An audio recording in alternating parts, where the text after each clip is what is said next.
বাসভবন থেকে বের হচ্ছেন বিএনপির চেয়ারপারসন তারেক রহমান। গণমাধ্যম কর্মীরা অপেক্ষায় ছিলেন তারেক রহমানের বক্তব্যের জন্য। তবে আমরা যেমনটা দেখতে পাচ্ছি, নাহিদ ইসলামের সাথে সাক্ষাৎ শেষে তারেক রহমানের যে ব্যক্তিগত পরিবহনটি রয়েছে, সেই পরিবহন করে নাহিদ ইসলামের বাসভবন থেকে বের হয়ে যাচ্ছেন বিএনপি চেয়ারপারসন তারেক রহমান। এর আগে রাত 8:30 নাগাদ রাজধানীর বেইলি রোডে অবস্থিত জাতীয় নাগরিক পার্টির আহ্বায়ক নাহিদ ইসলামের বাসভবনে আসেন নাহিদ ইসলামের সাথে সাক্ষাৎ করার জন্য, এবং নাহিদ ইসলামের সাথে সাক্ষাৎ শেষে এই মুহূর্তে নাহিদ ইসলামের বাসা থেকে বের হয়ে যাচ্ছেন বিএনপির চেয়ারপারসন তারেক রহমান। এবং আপনারা দেখতে পাচ্ছেন নাহিদ ইসলামের বাসার সামনে এই মুহূর্তে শত শত নেতা কর্মী যারা তারেক রহমানকে এক নজর দেখার জন্য বেইলি রোডস্থ নাহিদ ইসলামের বাসভবনের সামনে অপেক্ষা করে আছেন, এবং আইন শৃঙ্খলা রক্ষাকারী বাহিনীর সদস্যদের উপস্থিতি আপনারা দেখতে পাচ্ছেন। তারেক রহমানের আগমনকে কেন্দ্র করে নাহিদ ইসলামের বেইলি রোডস্থ যে বাসা রয়েছে, সেই বাসা এবং আশপাশের যে সড়কগুলো রয়েছে, সেই সড়ক জুড়ে আইন শৃঙ্খলা রক্ষাকারী বাহিনীর কঠোর নিরাপত্তা ব্যবস্থা চোখে পড়েছিল, এবং সেখানে পুলিশ সহ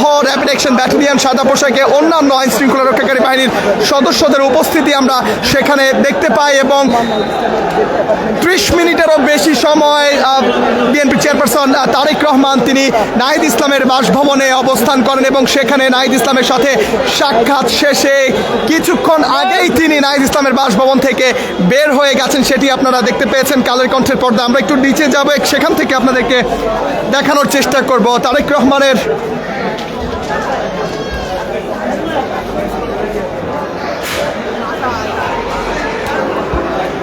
এবং যেমনটি দেখতে পাচ্ছেন আমরা নাহিদ ইসলামের যে বাসভবন রয়েছে, সেই বাসভবনে আমরা অপেক্ষা করছিলাম তারেক রহমানের জন্য, এবং তারেক রহমান 30 মিনিটেরও বেশি সময় তিনি নাহিদ ইসলামের যে বাসভবন, সেই বাসভবনে তিনি থাকেন, এবং সেখানে তিনি নাহিদ ইসলাম সহ সার্জিস আলম এবং আক্তার হোসেন সহ জাতীয় নাগরিক পার্টির বিভিন্ন পর্যায়ের নেতৃবৃন্দদের সাথে তারেক রহমান তিনি কথা বলেন, এবং তাদের সাথে আলোচনা শেষে তারেক রহমান কিছুক্ষণ আগেই নাহিদ ইসলামের বাসভবন প্রস্থান করেছেন, সেটি আপনাদের সামনে তুলে ধরেছি। এবং আপনাদেরকে জানিয়ে রাখি, নাহিদ ইসলামের বাসভবনের আগে বিএনপির চেয়ারপারসন তারেক রহমান তিনি জামায়াত ইসলামের আমির বসুন্ধরাস্থ যে বাসভবন রয়েছে, সেখানে জামায়াতে আমির ডাক্তার শফিকুর রহমানের সাথে তিনি সেখানে দেখা করেন, এবং তার সাথে সাক্ষাৎ শেষে সরাসরি নাহিদ ইসলামের বাসভবনে চলে আসেন নাহিদ ইসলামের সাথে সাক্ষাৎ করার জন্য। এবং আপনারা যেমনটি জানেন, ত্রয়োদশ জাতীয় সংসদ নির্বাচনে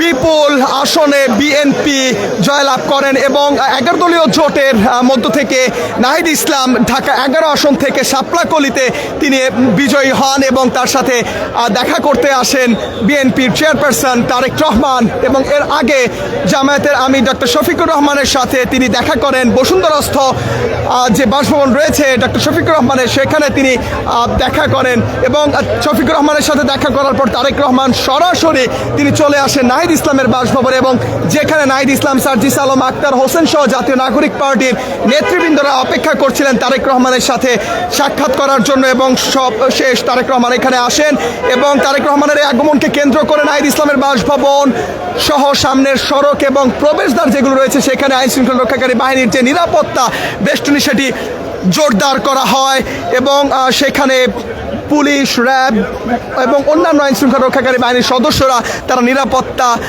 জোরদার করেন। এবং তারেক রহমানের প্রস্থানের পর সেখানে যুব দলের দক্ষিণের সদস্য সচিব রবিউল ইসলাম নয়ন তিনি কথা বলছেন, আমরা সেখানে যুক্ত হচ্ছি। বাংলাদেশকে একত্রিত করে একটা সুন্দর বাংলাদেশ গড়ার স্বপ্ন দেখে এবং সুন্দর বাংলাদেশ করার জন্য বাস্তবায়ন করবে ইনশাআল্লাহ। আমরা দেখেছি যে রাজনৈতিক নেতাকর্মীদের মধ্যে কাদা ছড়াছড়ি বাংলাদেশে এই এত বছর পরে, স্বাধীনতা এত বছর পরে এসে, যেমন শহীদ রাষ্ট্রপতি জিয়াউর রহমান সাহেব, আপনাদের মনে আছে কিনা, গণতন্ত্রের প্রবক্তা তাকে এই কারণেই বলা হয় যে উনি সকল দলকে রাজনীতি করার সুযোগ দিয়েছিলেন, মুক্ত কণ্ঠ প্রতিষ্ঠিত করেছিলেন। সেটা এত বছর পরে এসে এই হিংসা বিদ্বেষ, তারেক রহমান সাহেব তো অঘোষিত প্রধানমন্ত্রী হয়ে গেছে, উনি শপথ নেওয়ার আগেই মানে জামাতের আমিরের সাথে দেখা করলো, এনসিপির প্রেসিডেন্টের চেয়ারম্যানের সাহেবের সাথে দেখা করলো। মানে উনি চায় যে সকলকে এঙ্গেজ করে এই দেশটা সুন্দর করে দেশের একটা পার্ট বন্ধ রেখে, হার্টের একটা পার্ট কি বন্ধ রেখে চলা যায়? চলা যায় না। উনি চাইছে দেশের সকল মানুষকে একত্রিত করে আমরা একটা সুন্দর বাংলাদেশ করি।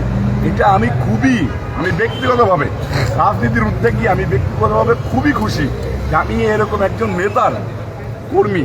এটা আমার কাছে অত্যন্ত আনন্দের ব্যাপার। যে আমি মনে হয় আমি অনেক ছোট থাকতি, যখন ক্লাস 1-2-তে পড়ি, তখন আমার কাছে শহীদ জিয়ার গল্প শুনে মা বাবাদের কাছে মনে হতো যে কবে শহীদ জিয়ার মতো অন্য কাউকে পাবো, কবে মুক্তিযুদ্ধে ঝাঁপিয়ে পড়বো।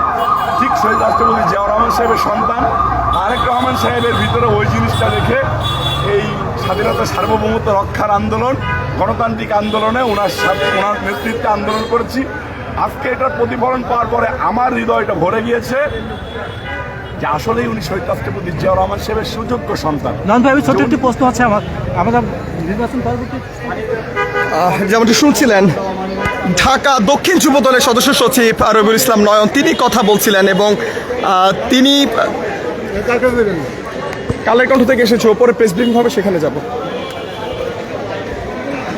এবং তিনি গণমাধ্যম কর্মীদের সাথে কথা বলছিলেন। তারেক রহমান এসেছিলেন নাহিদ ইসলামের বাসভবনে নাহিদ ইসলামের সাথে সাক্ষাৎ করতে, এবং এর আগে জামায়াতের আমির ডক্টর শফিকুর রহমানের সাথে বসুন্ধরাস্থ তার যে বাসভবন রয়েছে ডক্টর শফিকুর রহমানের সাথে, সেখানে তিনি দেখা করেন এবং পরবর্তীতে নাহিদ ইসলামের সাথে সাক্ষাৎ করার উদ্দেশ্যে তারেক রহমান বেইলি রোডে ছুটে আসেন এবং দীর্ঘ 30 মিনিটেরও বেশি সময় ধরে নাহিদ ইসলাম সহ জাতীয় নাগরিক পার্টির অন্যান্য নেতৃবৃন্দদের সাথে আলোচনা শেষে কিছুক্ষণ আগে তারেক রহমান তিনি বেইলি রোডের নাহিদ ইসলামের যে বাসভবন রয়েছে সেখান থেকে প্রস্থান করেন। দর্শক, এই ছিল বেইলি রোড থেকে নাহিদ ইসলামের সাথে তারেক রহমানের সাক্ষাতের সর্বশেষ চিত্র। খন্দকার আসিফুজ্জামান, কালের কণ্ঠ, ঢাকা।